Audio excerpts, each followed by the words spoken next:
Bismillahirrahmanirrahim. Assalamualaikum warahmatullahi wabarakatuh. Baiklah, pada kali ini saya ingin menunjukkan cara saya membuat jadual waktu 2022 menggunakan aplikasi Sado. Kalau sebelum ni saya pernah buat video tapi tak menggunakan Sado ni. Jadi kali ini lebih mudah sebenarnya.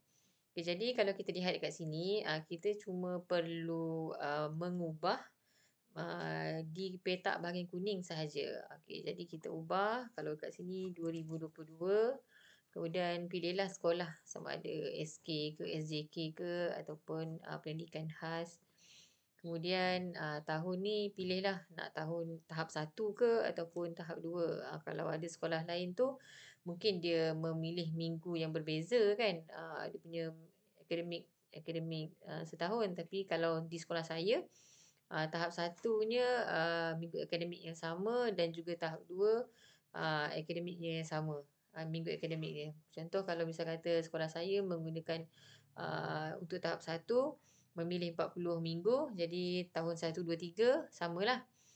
Kalau tahap 2 kalau 39 minggu, jadi 456 tahun 456 39 minggu akademik. Kalender akademik. Okey, jadi bila kita dah ubah, jadi akan ada perubahan dekat sini tadi kalau cikgu-cikgu semua perasan. Jadi bila kita dah ubah kita punya ni dengan dekat tapak kuning ni, jadi kita lihat dekat sini. Kalau kita lihat dekat sini contoh macam ni kan. Kalau ikut jumlah masa seminggu yang dijana oleh komputer. Inilah dia punya ni. Kalau misal kata ada sekolah mungkin dia rasa macam bahasa Inggeris dia rasa nak tambah lagi satu waktu, mungkin kritikal, ada ramai murid yang lemah ke macam tu kan. Jadi dia boleh je nak tukar dekat sini. Mungkin dia boleh tambah 10 macam tu. Jadi bila kita tambah 10 dia akan jadi lebih. Lebih tak apa lebih tak apa, tak ada masalah. Tapi jangan kurang. Contohnya dia letak 8, dia nak kurangkan. So bila kurang dia akan ada efek dekat bahagian bawah ni. Dekat bahagian bawah ni lah. Sepatutnya apa ni dia sepatutnya bukan aja efek kat bawah ni, sepatutnya minggu tu kena okey kat bahagian ni tapi dia terkurang. Silap-silap ada yang turun melawat kan. Jadi kita ikut je lah 9. So dia kata 9 okey, okey lah semua.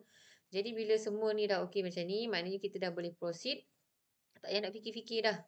Tapi kalau macam contoh macam ada sekolah yang nak buat pendidikan Islam lah contohnya kan. Ada yang tak nak buat 5. Sebab kan ada yang kata kena buat wajib 6 kan. Terpulanglah pada sekolah masing-masing. Ada justifikasi masing-masing. Jadi ikutlah. Ikutlah pentadbir masing-masing. Okay, jadi bila dah selesai jadi macam ni. Okay, kemudian kita lihat pula pada petak yang bawah ni, kita akan letakkan bila waktu mula kelas kita. Macam saya 7.30. Kemudian tempoh masa untuk setiap petak tu lah berapa masa. Biasanya 30 minit lah kan. Tak ada nak ubah apa-apa. Kemudian rehat. Macam sekolah saya 9.30. Kalau ni ada sekolah lain, waktu lain bolehlah ubah dekat sini. Kemudian tempoh rehat pun ada sekolah yang 20 minit. Tapi sekolah saya 30 minit. Jadi bila kita dah ubah di bahagian kuning sebelah sini, kemudian di bahagian bawah ni, okay, kalau kita lihat dekat sini rumusan jadual anda. Dekat sini jumlah 44 ni dia bergantung kepada ni lah. Kalau misal kata kita dah letak kat sini 44 kan, jadi dia akan jadi 44. Contoh macam ni saya ubah dekat tasmik ni, katalah saya letak 3. Nampak dekat sini dia tulis kurangkan lagi satu petak hitam. Macam tu kan. Ni dah tak sama atas ni sebab dah lebih masa. So dekat sini dia suruh kita kurangkan lagi satu petak hitam. Maksudnya PDPC tu bertambah masa lah. Yang warna kuning ni adalah waktu jadual sekolah. Maksudnya bermula 7.30 pagi sampai balik nanti 12.30. Macam tu lah maksud dia. Okay, so saya betulkan balik dekat sini. Saya letakkan balik semula 2. Okay, jadi sekarang ni jumlah petak kuning. Maksudnya waktu PDPC campur dengan perhimpunan dah ada 44 petak. Mungkin ada sekolah yang memasukkan 1M 1S, jadi dia akan kena tambah lah berapa petak, 2 petak kan contoh. Ataupun kalau yang tahap 2 dia ada tambah lagi waktu koko ke kan. Dia ada tambahan. Dan satu lagi kalau misal kata tasmid tak dimasukkan dalam ni. Kalau dekat sini lah.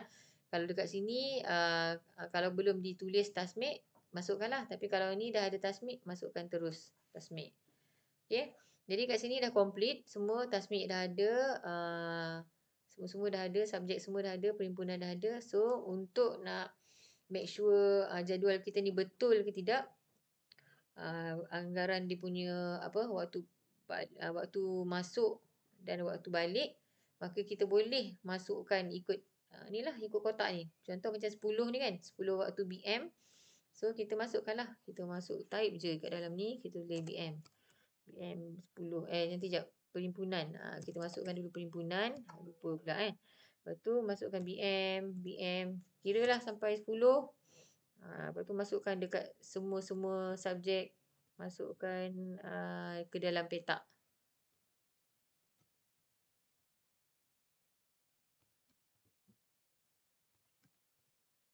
Okey, 1 dah berapa? 1, 2, 3, 4, 5, 6.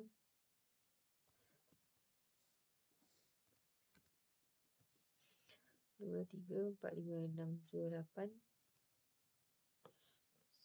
9, 10. 1, 2, 3, 4, 5, 6, 7, 8, 9, 10. 10 BM. Kemudian bahasa Inggeris. Bahasa Inggeris ada 9. So kita masukkan BI. Kita masukkan secara apa je dulu sebab kita nak tengok petak kita ni betul ke tidak. Kan? Masukkan sebab nak tengok waktu balik tu betul ke tak.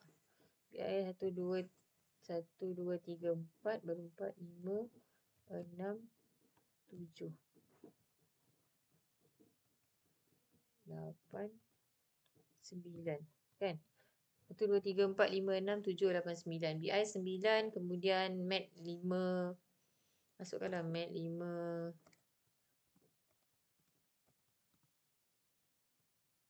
Termasuk silap pula. Undur balik lah. Okey, 2, 3,